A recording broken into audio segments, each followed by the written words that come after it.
The PS5 showcase and hardware reveal was a few days ago, and I'm not gonna lie, it was kinda just meh.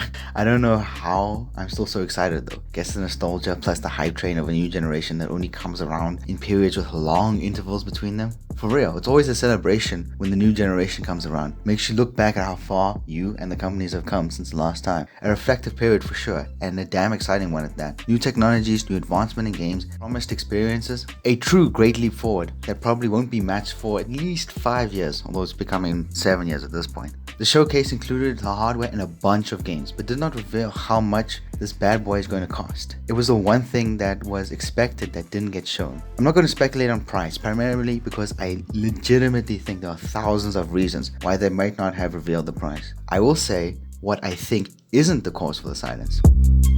First off, I don't think it's because of the pandemic. If anything, they will probably bring more demand for it at launch, as more people will be stuck at home.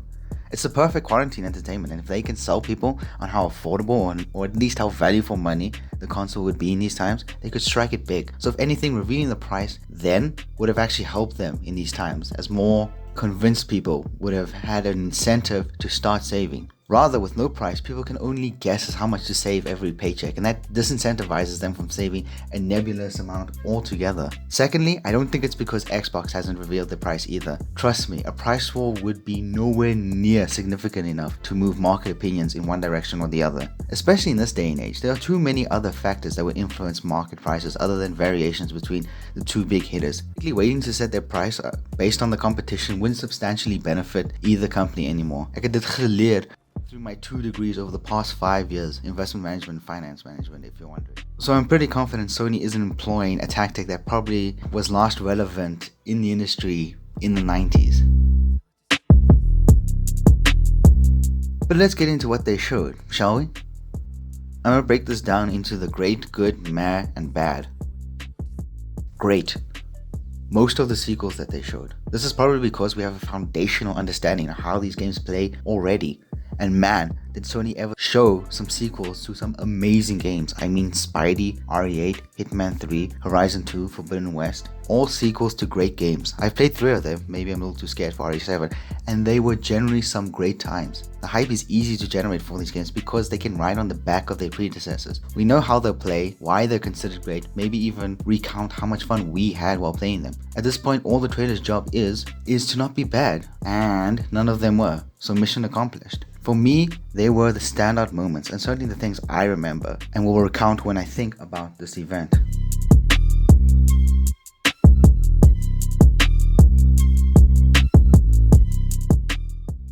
Good. The new IPs from big studios didn't look so bad. Some of them were just cinematic trailers, some featured gameplay, and some had me intrigued, like Deathloop from Arcane. However, I found them slipping from my mind as the hours went on. I don't know, none of them really got their hooks on me just yet. I imagine once more details emerge, they'll have their chance then to captivate, but I won't lie, I struggle to remember all of them. They'll probably be fine though, they have big studios behind them after all. Meh.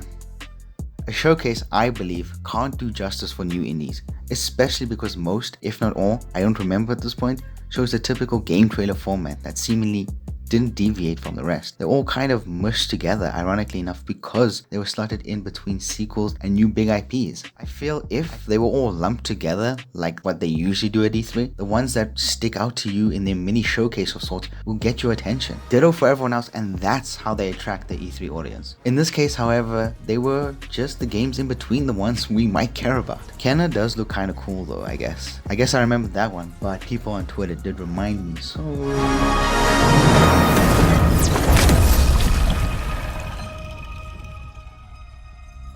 Bad. GTA 5, seriously, again? Just to push their shitty online component that has a literal in-game casino? Nothing has changed, single player wise either. At least on the PS4 first person mode and a few extra features were added, mostly to coincide with the PC release and its features. PS Plus as well, essentially free if you play online, and that's the only type of player Rockstar wants on this game at this point? No, just bad. Please, no. And if I could summarize how I feel about this event in one sentence, it would be, they opened with GTA 5.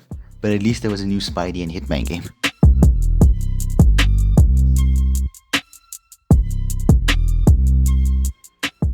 In terms of the design, I will say it looks good because it's a chunky boy.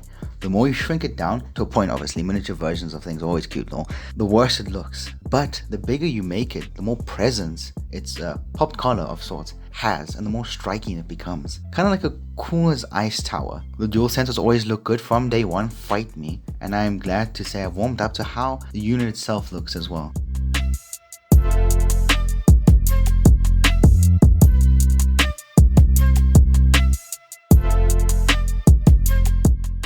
It is set to release during the holidays of this year, 2020. We don't have any price or any information on pre-ordering at this moment. I suppose this gives us more time to find a job or some way to afford it. We can only eagerly await the information and hope Sony knocks it out the park with